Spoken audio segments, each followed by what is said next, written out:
selamat belajar IPA untuk SMK dari pokok, gejala alam biotik, dan abiotik. Sudah siap belajar? Nah, 4 materi pokok yang harus kita pelajari. Yang pertama, ciri-ciri makhluk hidup. Yang kedua, gejala alam biotik. Yang ketiga, gejala alam abiotik. Dan yang keempat, alat pengamatan. Nah, sekarang coba perhatikan seksama gambar ekosistem danau di bawah ini. Bisakah kamu menyebutkan komponen biotik dan abiotik secara terpisah? Kita coba ingat kembali bahwa di SMP komponen biotik adalah komponen hidup. Bisa diantaranya yaitu tumbuhan, hewan, ikan, dan lain-lain. Sedangkan komponen abiotik yaitu komponen yang tidak hidup. Contohnya cahaya, udara, bebatuan, asap, dan lain sebagainya. Part pertama, kita belajar tentang ciri-ciri makhluk hidup. Di SMP ada 5 pokok ciri-ciri makhluk hidup, yaitu bernafas, membutuhkan makanan atau nutrisi, tumbuh, bergerak, dan berkembang biak. Untuk melengkapi ciri-ciri makhluk hidup, ternyata ada 5 komponen lagi, yaitu peka terhadap rangsangan, metabolisme atau pembentukan energi. Nah, untuk metabolisme ini biasanya kita ambil dari makanan yang diproses menjadi energi yang kita gunakan untuk bergerak atau beraktivitas. Sedangkan pada tumbuhan, metabolisme bisa dengan proses fotosintesis. Ciri-ciri yang ke-8 yaitu adaptasi atau penyesuaian diri dengan lingkungan. Ada 3 adaptasi, yaitu adaptasi morfologi, fisiologi, dan tingkah laku. Ciri-ciri yang ke-9 yaitu ekskresi atau pengeluaran zat sisa. Pada manusia dan hewan biasanya terdapat saluran ekskresi untuk mengeluarkan feses ataupun urin yang tidak diperlukan oleh tubuh. Kalau di tumbuhan tidak ada saluran khusus, namun biasanya tumbuhan mengeluarkan karbon dioksida yang dihasilkan dari hasil pernafasan. Dan ciri-ciri yang terakhir adalah regulasi atau pengaturan. Pengaturan keserasian dalam tubuh meliputi pengaturan hormon, pengaturan tingkat kelembapan, suhu, dan lain-lain. Part 2, gejala alam biotik. Nah, dari interaksi antara makhluk hidup akan menimbulkan gejala biotik. Apa saja itu? Yang pertama ada ledakan hama tanaman yang merajalela.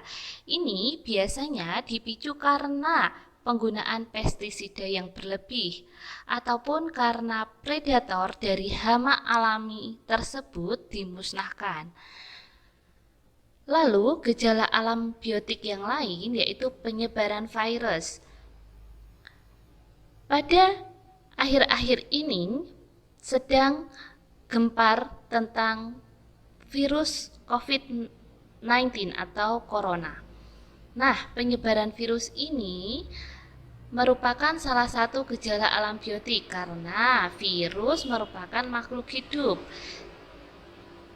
yang dapat menyebar melalui cairan tubuh ataupun melalui udara. Selanjutnya yaitu pembusukan makanan. Pembusukan makanan dipicu oleh adanya jamur yang bersarang di makanan sehingga makanan tersebut tidak layak makan. Bisakah kamu menyebutkan gejala alam biotik yang lain? Oke, kita lanjut ke part 3 yaitu gejala alam abiotik. Gejala alam abiotik ada banyak sekali. Yang akan kita bahas pertama adalah rotasi bumi. Rotasi bumi merupakan perputaran bumi pada porosnya. Apa sih akibat dari rotasi bumi? Yaitu ada pergantian siang dan malam, perbedaan waktu, gerak semu harian benda langit, dan perbedaan percepatan gravitasi. Lalu, ada revolusi bumi. Revolusi bumi adalah perputaran bumi mengelilingi matahari, mengakibatkan gerak semu tahunan matahari, perubahan lama siang dan malam, pergantian musim, dan penampakan rasi bintang. Sedangkan gejala alam abiotik yang lain itu ada gerhana, pelangi, dan kebakaran hutan. Gerhana dibagi menjadi dua, yaitu gerhana matahari dan gerhana bulan.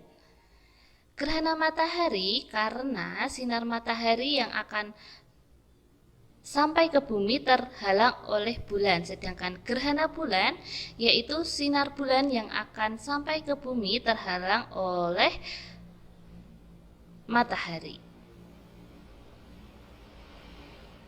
Part 4. Alat pengamatan gejala alam. Yang pertama, teropong. Teropong biasanya digunakan untuk mengamati benda-benda yang jauh, sehingga dengan teropong tersebut akan lebih jelas terlihat. Yang kedua yaitu kamera. Fungsi kamera itu untuk mengabadikan gejala alam yang kita bisa teliti lebih lanjut. Yang ketiga yaitu alat ukur. Alat ukur ini banyak sekali macamnya. Ada alat ukur untuk suhu yaitu termometer, ada alat ukur untuk waktu yaitu stopwatch, ada alat ukur untuk panjang yaitu roll, meter, dan lain sebagainya.